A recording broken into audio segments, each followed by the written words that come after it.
So Jacob was born on the 31st of January 2006, so he's almost 4 years. And he was a full-term baby, perfectly healthy, we thought.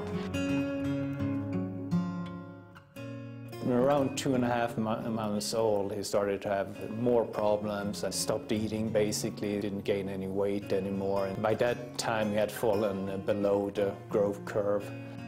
We took him to the ER, and that ER visit turned into many more hospital visits, and it took us probably a couple of years before we find out that he today has a mitochondrial disorder. Mitochondria is in the cells and is what produces the energy in your body. It converts the proteins in your body into the energy. Mitochondrial disorder is a progressive disorder, and it's also a life-threatening disorder. So he's a very medically fragile child.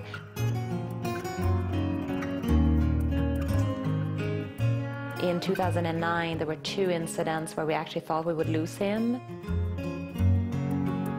We really want to make sure that Jacob has as rich of a life as possible, and that's where really Swan comes into the picture.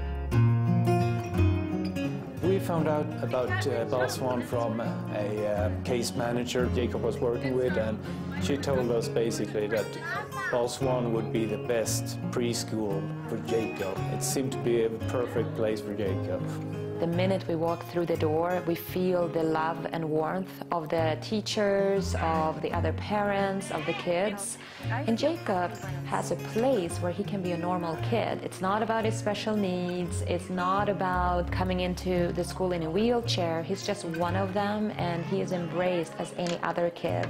He also gets to have all the good therapies at Swan, speech, occupational therapy, and especially warm water therapy that he loves, because he's always been very fond of water, probably also because he gets much stronger in the water. He can do stuff in the water that he can't do up on the ground, so to speak. Without the therapy services that we receive at Swan, there's a lot of stuff that we would never known about Jacob. We know now that he can communicate with us or make choices that we would never have known otherwise. Swan somehow completes Jacob's life. It's not just going to the doctor, it's just not being in the hospital. And that is truly what Swan gives to him, is some normalcy and completes his day-to-day life. At Swan, Jacob gets to be a normal kid. We have a very good experience from being at Swan.